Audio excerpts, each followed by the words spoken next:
Here's a question this morning. How are those New Year's resolutions going? January, always a time of the year when we try to take those steps to improve ourselves.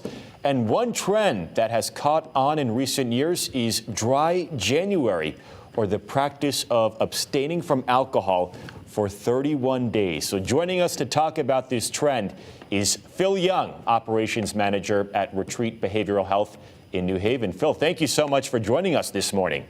Appreciate it. Thanks for having me on. Of course. So walk us through the history of dry January. Where did this come from?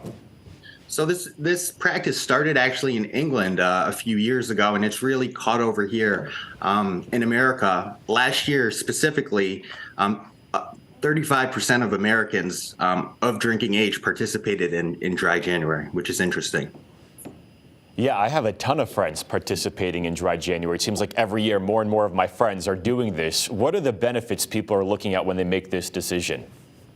So there's a ton of short-term benefits. Number one being sleep, but just money, taking control of your money, getting more time, finding times for things you used to love and you know, because you've been drinking more so lately, haven't been able to do.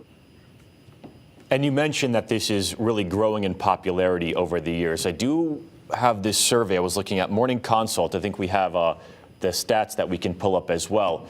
But they have this study that shows in 2022, nearly 1 in 5 U.S. adults said they would give dry January a try. So that's up from 13% the year before. Why are more people becoming sober curious, as we call it? Why do you think this is catching on?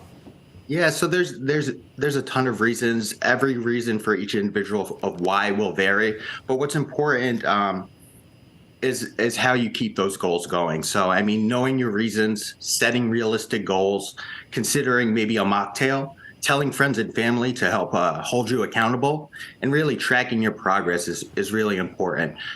Knowing your symptoms, if they worsen, contacting a mental health professional. Right here in New Haven, we have outpatient and inpatient options that anyone can call into.